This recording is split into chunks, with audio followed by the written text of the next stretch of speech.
J'aime la nuit, car elle m'appartient le moment où je mets la clé dans la porte de sa pudeur.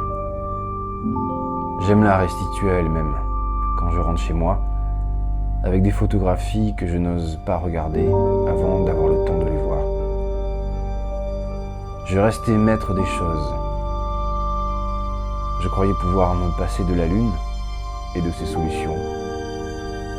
Car oui, la lune est la solution à ce que mon inconscient de gamin cherche toujours à trouver. Le rêve d'un enfant dans la réalité d'un adulte.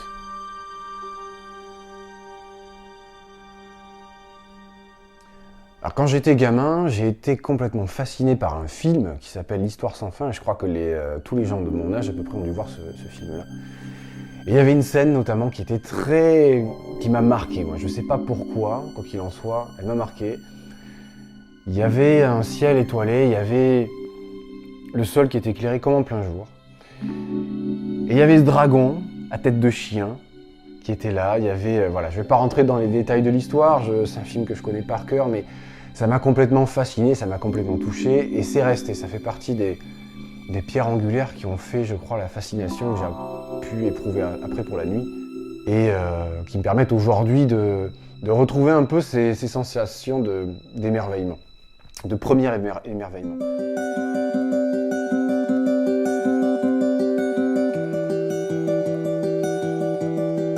Alors là, on va faire des photos, et c'est toujours un moment que j'aime beaucoup parce que c'est ce moment où tu lâches la ville pour tout le reste.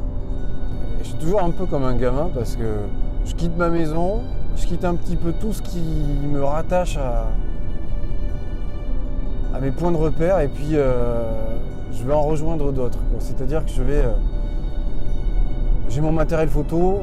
Pour la photo de nuit, il n'y a finalement pas besoin de grand chose, c'est pas besoin d'être chargé. Mais c'est surtout le moment qui est important. C'est ce que tu vas voir, tu fais avant tout pour toi. Il y a toujours une excitation parce que c'est une petite expédition, tu sais jamais à quelle heure tu vas rentrer, ce que tu vas avoir. Et puis tu rentres jamais bredouille d'ailleurs, tu rentres jamais sans image. Ça m'est jamais arrivé de rentrer sans image.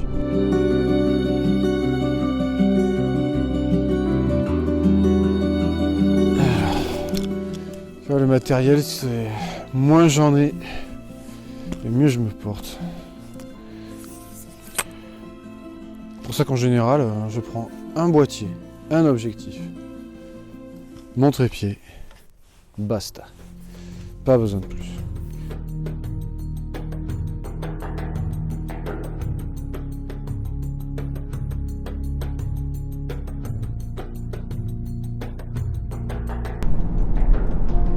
Tu te retrouves un petit peu, je vais pas dire face à toi-même, parce que c'est pas tellement l'objet. Moi je sais qu'en fait, une fois que je suis sur place, ce qui est important, c'est je commence à marcher, à me dire tiens, là ça a l'air intéressant, je vais essayer ça. Et on verra bien ce que ça va donner. Alors évidemment, après la photo de nuit, techniquement, c'est pas la photo la plus facile à faire, mais une fois qu'on a compris comment ça marchait,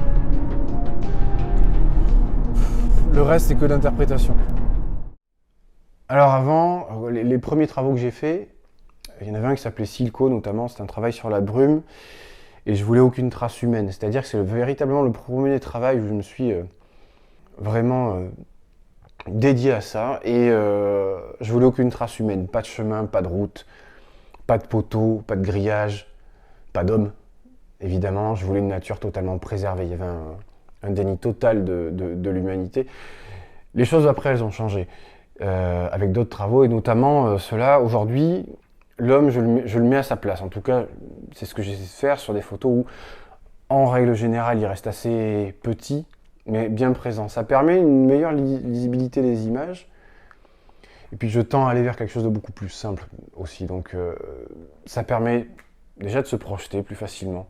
Ça permet de se mettre un peu à la place du spectateur. En général, c'est moi qui suis sur mes photos parce que la plupart du temps, je suis tout seul, mais c'est pas toujours le cas. Et à ce moment-là, je peux demander à des gens de poser.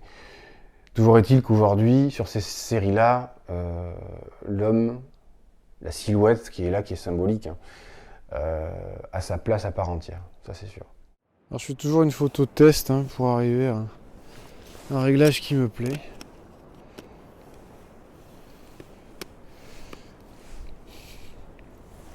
Alors pour faire la mise au point, comment fait-on la mise au point quand on n'y voit rien? Avec une bonne lumière.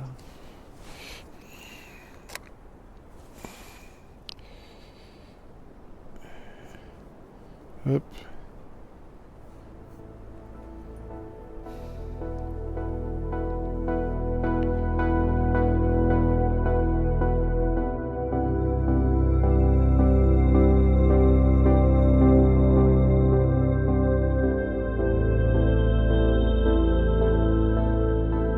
Et ce qu'il y a de génial avec la nuit, c'est que c'est pas tant une photographie de l'espace, c'est plutôt une photographie du temps, quoi.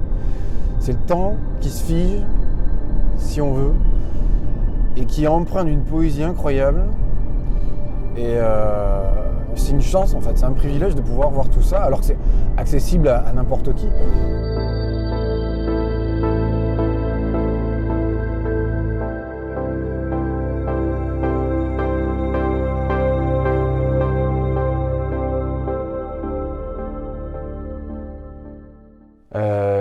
Récemment, j'ai compris, c'est que l'homme est absolument partout. C'est parfois difficile de faire des photos, même quand on est au milieu du désert. On s'aperçoit, en tout cas sur des photos de nuit, qu'il y a des avions tout le temps, qu'il y a des... voilà, c'est à peu près les seules retouches photos que je m'autorise à faire, effacer les traces d'avions.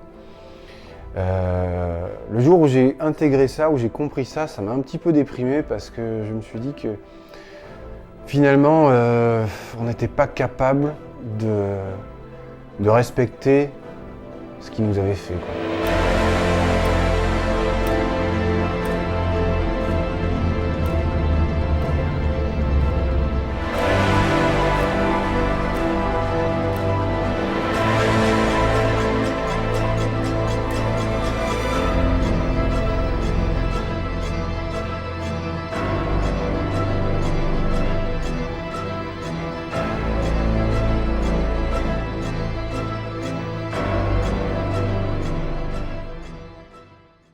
Ben, je pense que comme pour n'importe quelle prestation artistique, mais je me définirais pas du tout comme un artiste, mais plutôt comme un interprète à la rigueur. Le véritable artiste, ça reste la nature, c'est pas moi. Je pense qu'on pense d'abord à soi. On est obligé de penser d'abord à soi avant de pouvoir donner aux autres.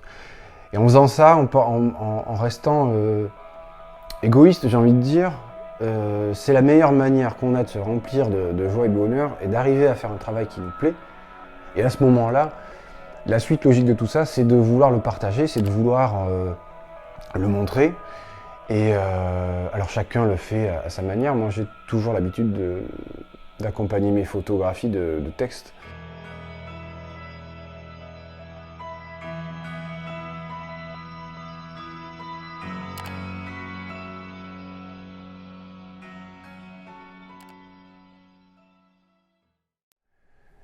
Il n'y a pas besoin d'être photographe pour apprécier ce genre de spectacle, surtout pas. Il y a juste besoin de prendre un peu de temps pour soi et de laisser un petit peu derrière sa vie citadine, ou pas d'ailleurs, mais s'isoler, prendre un moment pour soi, je pense que c'est un beau cadeau qu'on puisse se faire. Ça peut être un moment de partage aussi et surtout un moment où on restera nécessairement fasciné par un ciel étoilé. Qui n'est pas fasciné par ça? Je crois qu'on a oublié qu'il fallait souvent lever la tête au ciel.